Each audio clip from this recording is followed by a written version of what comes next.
ओम नमो भगवते वासुदेवाय नमः। राधे कृष्णा।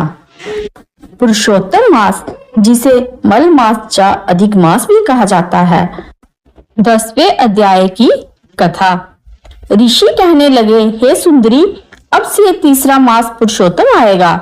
उसमें स्नान करने से मनुष्य दोषों से छूट जाता है।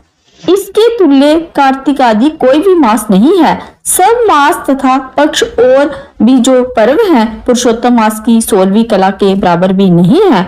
12,000 वर्ष गंगा में स्नान करने से जो फल मिलता है और सिंह के बृहस्पति के गोदावरी गंगा में स्नान करने से जो फल मिलता है, वही फल कहीं भी पुरुषोत्तम मास में एक बार स्नान करने से प्राप्त हो जाता है। ये श्री कृष्ण का प्रिय मास है। इसमें स्नान, दान, जप आदि करने से सब मनोवांछित फलों की प्राप्ति होती है। इसलिए तुम भी पुरुषोत्तम मास की सेवा करो। मुनिराज कन्या को ऐसे वचन कहकर चुप हो गए। श्री कृष्ण कहने लगे, हे अर्जुन, मुनि के वचन सुनकर भावों से प्रेरित होकर वह मूढ़ बाला क्रोधित होकर बोली, हे ब्राह्मण, मुझको आपके वचन ठीक नहीं लगे। माघ अधिक मास किस प्रकार थोड़ा फल देने वाले हैं और कार्तिक आदि मास को कैसे कम कहते हो?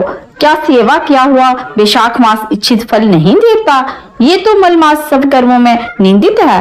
हे मुने, सूर्य संक्रांति से रहित मल मास को आप कैसे श्रेष्ठ कह सकते हैं? इस प्रकार क्रोध से कह के ब्राह्मण की पुत्री के वचनों को सुनकर ऋषि का शरीर जलने लगा और क्रोध से नेत्र लाल हो गए, परंतु फिर भी मित्र की कन्या को श्राप नहीं दिया और सोचने लगे कि कन्या मूर्ख है, अपने हित अहित को नहीं जानती। पुरुषोत्तम का महत्व जो बड़े बड़े ज्ञानी भी नहीं जानते, तो कम बुद्धि वाले पुरुष और कन्याएं कैसे जान सकती हैं? और ये बिना पिता की कन्या दुख रूपी अग्नि से सुलगती हुई मेरे अत्यंत उग्र श्राप को कैसे सहन कर सकेगी? ऐसे उत्पन्न हुए क्रोध को दूर करते हुए और स्वस्थ होकर व्याकुल कन्या से कहने लगे, तू दुखी और नादान है, इसलिए तेरे पर मेरा कुछ भी कोप नहीं। जैसा तेरे निर्भाग्य मन में हो वैसा ही कर, और भी जो कुछ होने वाला है सो सुन। मैं कहता हूँ, तूने जो पुरुषोत्तम मास का अनादर किया है, इसका फल इस जन्म या अगले जन्म में अवश्य होना चाहिए, क्योंकि तेरा पिता मेरा मित्र था। इसलिए तुझको श्राप नहीं देता हूँ कि तू बालक है और अपने शुभ तथा अशुभ को नहीं पहचानती।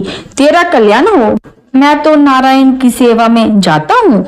श्री कृष्ण कहने लगे कि ऐसा कहकर वह महाक्रोधित तपस्वी मुनि झटपट चले गए और उसी क्षण वह कन्या पुरुषोत्तम के प्रभाव से कांतिहीन हो गई और अपने मन में विचार करने लगी कि तत्काल फल देने वाले पार्वती पति श्री शंकर की आराधना करूंगी। ऐसा निश्चय करके अपने आश्रम में जाकर वह कठिन तप करने की इच्छा करने लगी। सूत जी कहने लगे, वह बाला प्रबल मुनि के वचनों को निंदित कर तथा भूत फल वाले विष्णु और स्वित्री पति ब्रह्मा को छोड़कर अपने वन आश्रम में केवल शंकर भगवान की सेवा करने लगी। बोलो नारायण भगवान की जय। पुरुषोत्तम मास की जय।